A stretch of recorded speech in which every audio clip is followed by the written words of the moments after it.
It used to be that the Canadian Food Guide listed meat, poultry, and fish as the main sources of protein. That shifted in the past few decades, and now, according to a recent report, more than 6 million Canadians limit the amount of meat they eat, and a growing number has gone off meat altogether. Sylvain Charlebois is the lead author of that report. He is professor of food distribution and policy and scientific director at the Institute of Agri-Food Analytics at Dalhousie University in Halifax, Nova Scotia, and he joins us now for more. Nice to see you again, Sylvain. Nice to see you. Let's put some facts up here so we can start our discussion. Mr. Director, if you would please. While half of Canadians still eat meat daily, 40% now eat it just once or twice a week. Half of the total surveyed said they are willing to reduce the amount they eat. 1/3 in the next 6 months. And out of all the provinces, Ontario apparently has the most people working on reducing or eliminating meat from their diet. Why are they doing this? I thought you were going to ask me what's going on with Ontario. Well, I mean, I think there's a lot of factors at play. In fact, in our study, we did look at 6 distinctive factors. One is the environment. More and more people, or there are some studies that actually claim that the environmental footprint of the livestock industry is quite substantial, and it's getting to consumers. So consumers that are concerned about climate change feel empowered that if they change their habits, their eating habits, they're going to actually they'll be able to impact or not impact the planet as much. So that's one thing. The second one is animal welfare. Once in a while, we see those nasty videos reminding citizens that sometimes there's bad behavior on farms. A lot of people aren't accepting the fact that we put 50,000 chicken in one barn. Those type of issues that have come up in the last few years, it's changing people's behavior. That would be second. The third one is health, and that's a big one. our own health. Our own health, absolutely. The WHO, the World Health Organization, back in 2015 in October, I remember the month because 3 years ago, they decided to categorize processed meat as category 1, cancerous, at the same level as asbestos. Now, I remember 3 years ago, that report was ridiculed in Canada. But when we travel around the world, food guides have started to change, reflecting what is recommended by the WHO. So health for Canadians is starting to be, I would say, probably the top criteria, the top factor that is actually pushing consumers away from meat. Do you notice a generational difference between older and younger in terms of who wants to get off eating meat more? That's a very good question. From a demographic perspective, there are 2 things going on right now. So the young generations, so millennials, the Generation Z. So anyone listening to us that are on the age of 38, that's you. That's the group. They're seeing meat very differently, and they're being affected by the factors that I just talked about. And the fourth one I didn't mention was price. Vegetable proteins are much cheaper, lentils and chickpeas, and so that's an attraction for people with a lower budget or a small budget, food budget. So the young generations are attracted to regimes like veganism and vegetarianism and flexitarianism as well. Flexitarianism. Yeah, flexitarianism. Which means? Part-timers. Part-timers. You can eat meat, but just not so much. So, for example, someone is affected or influenced by one of the factors, the environment, they want to make a difference. So they would say, let's go with meatless Mondays, and on weekends, we'll run back to the barbecue as soon as possible. So that would be a flexitarian. And that's where you find most boomers, actually. Boomers, looking at demographics, half of flexitarians are boomers. And that's reflective of the generation itself. Boomers are about choice. They want choice. They want freedom. And so I think they're impacted by the science related to meat consumption that we've seen over the last few years. But they don't want to give up meat. They're still attached to meat. So flexitarianism is actually a good fit. Can we clarify this? When you say meat, do you mean steak, like red meat and chicken? So the way we Both? define meat in our survey, actually, it's a good thing to clarify. It would be beef, pork, chicken, okay, All of the above. and game. And game as well. And okay. game. Yeah. So that would exclude seafood and fish. Okay, let's keep looking at differences here. In terms of meat consumption, men versus women, Yes. who does it more? I think it's obvious. Yeah, a lot more. But what was interesting looking at our results is that, and of course the meat industry is looking at this very seriously. I was actually with some bison producers last little while, and I met a lot of cattle producers. They're all concerned about what's going on. They know. I mean, Canada is consuming millions and millions of kilos less in a year compared to 2010. Of meat of all kind? No, just beef. Just beef, Just okay. beef. The per capita consumption has declined by about 2 kilos over the last 10 years or so. That is a lot. We're 37 million people. Just think of the kilos. That's a lot of cows. I mean, that's... But that doesn't include buffalo meat, does it? No. It doesn't. That's separate. So the buffalo meat, obviously, they see themselves as some kind of alternative to red meat. Correct. And the thing about bison, and you can't call it buffalo, Sorry. I learned that. Right. Bison meat, right. Yeah, bison meat is that it's seen as natural, sustainable, healthy, but it's double the price. It's very expensive. But there's that allure of bison meat, and they're taking advantage of that image to go against beef, because beef is really right now, I would say, going through a crisis.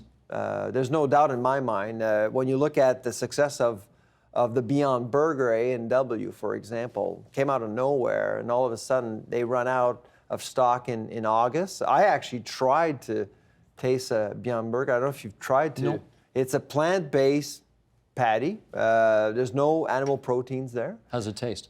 I don't know. I've you never haven't been tried it in yet? because they Okay. sold out, and I've tried. But what I'm hearing is that it tastes the same as a Team Burger, and that's, I think that's the way that the plant-based dieting or diet advocates are trying to position vegetarianism or veganism, is that if you want to go with us, if you want to go without animal proteins, we can offer you the same thing. It will taste the same thing, but you'll feel better.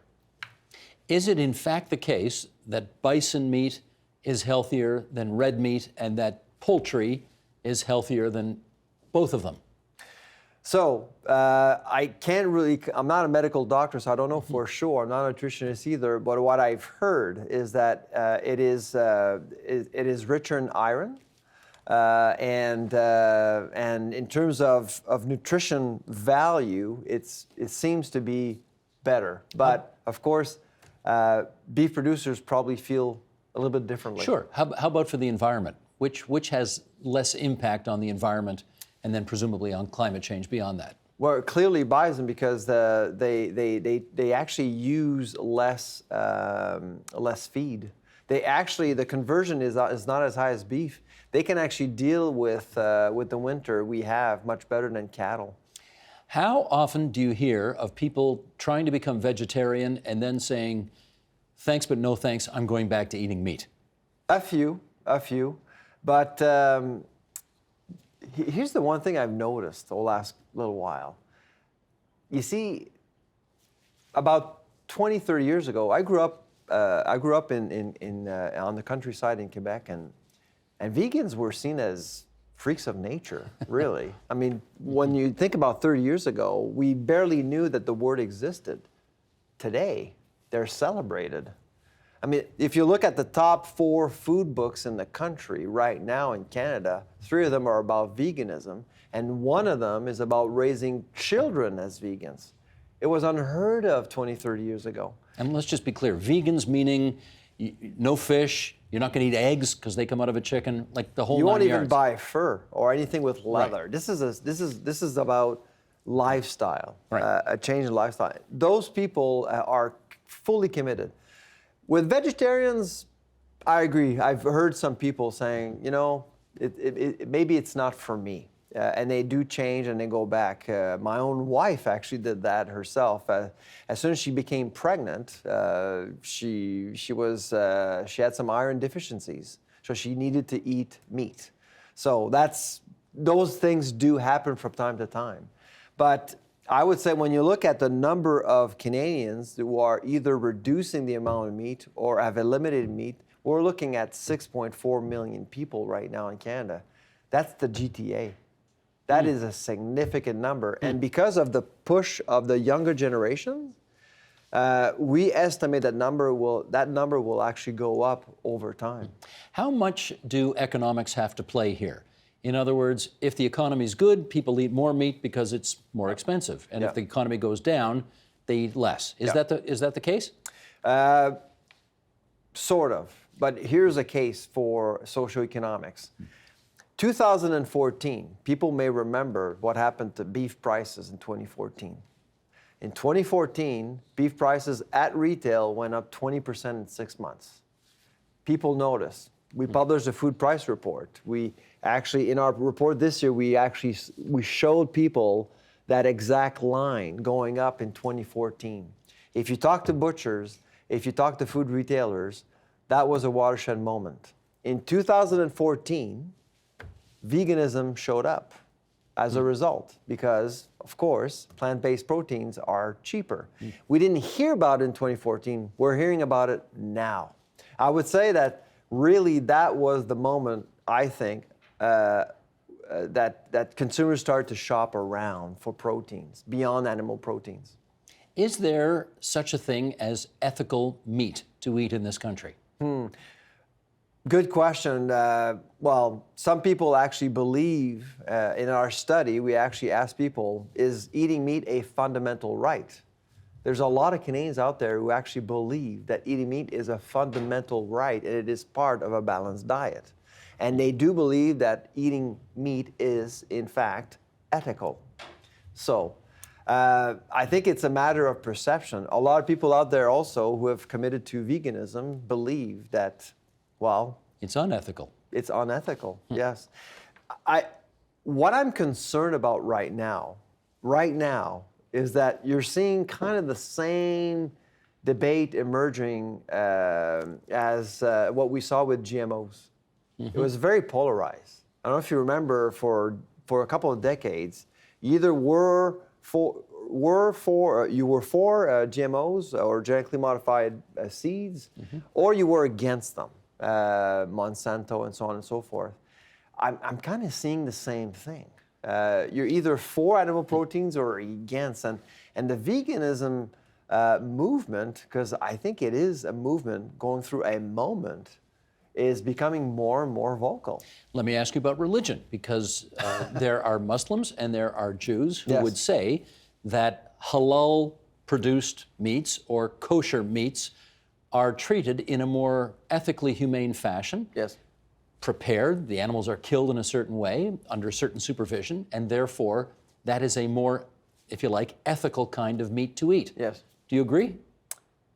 If they believe it, for sure, yeah, but absolutely. Is there empirical evidence to suggest that, yes, that is a more ethical treatment of how to eat meat?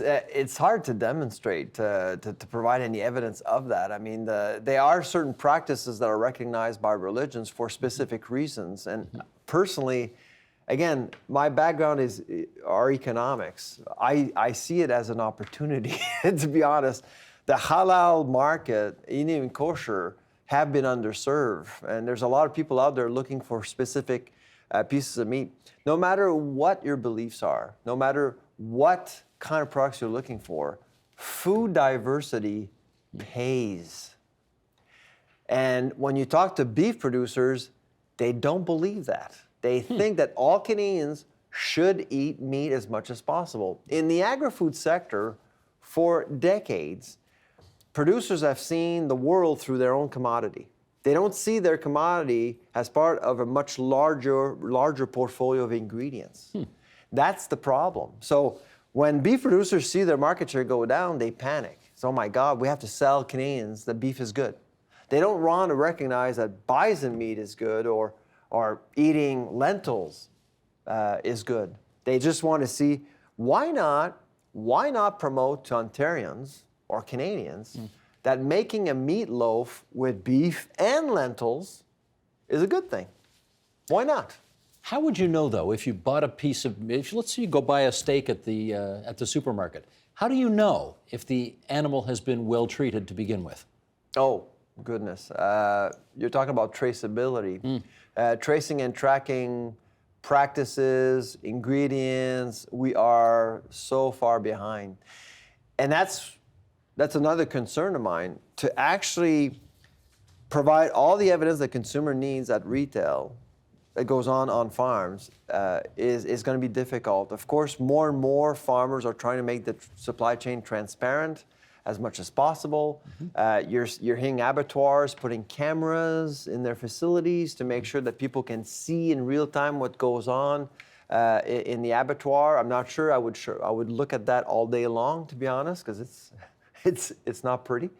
But still, I would say overall, I'm not sure we're recognizing the heterogeneity of the market. People are looking for different things for different reasons, but we're not providing them with the proper information. Do you know whether or not we have the same level of security as it comes to eggs or milk in terms of the treatment of animals? So these are supply managed commodities, and supply managed commodities have to follow strict protocols. I do believe that from a animal welfare perspective, farmers do a very good job. I mean, when you think about it, they make a living taking care of their livestock. So I honestly trust farmers as much as I can. But a lot of people look for evidence. So what kind of evidence can we provide to them? So that's why they're asking for cage-free eggs and things like that. You're forcing the supply chain to comply to a different set of rules that are not existent right now. Though, so cage-free eggs, within 2025, we should have most of our eggs being laid by hens that are cage-free. On the other hand, I've talked to farmers who say cage-free eggs is a terrible idea because if you don't put hens in cages, they're going to pluck each other's eyes out. They're going to pluck each other's eyes. So there needs to be a proper design to not allow that to happen. There's stocking as well. In Europe, they have that policy in place, and when comes Easter, good luck. By Good Thursday, there's no eggs. So productivity is down, and they're more expensive too. So when you think about food security, you really have to be careful what you wish for as a consumer. Okay, you know this question's coming. We got a minute left here. How much meat do you eat? I don't really. I eat meat. I love meat. I'm in charge of the mighty barbecue at home. So it's hamburger, yes. Oh yes. Steaks. Absolutely. There's no chicken, pork, everything. But here's my reality at home, though. If you want to go there, I have 4 children, and they often come home with different messages. One time I was at a restaurant in a steakhouse, ordered a steak. Good steak. My youngest daughter asked me, "Is that good for the earth, Dad, eating a steak?" Wow, that's a profound message. How old was she when she asked that? 8 years old. 8, that's a very good question. It came from question. somewhere. Yeah. Probably the school. Yeah. Yeah. That's a really good question. Yeah. If you want to cut back on your meat intake, what's the best alternative? The best alternative? I'd say, I mean, you can actually look for lentils. Pulses are big. We grow a lot of them. We export 95% of our pulses overseas. Where are they grown? Saskatchewan, of course, in the prairies. Yes, But we okay. export. So there's lots of opportunities for us to buy Canadian, eat Canadian with pulses. Fish and seafood, big opportunity there. 50% of the planet, their number one source of protein is fish. We could do the same. Good advice from Sylvain Charlebois from Dalhousie University. As always, thanks for coming into TVO tonight. Thank you.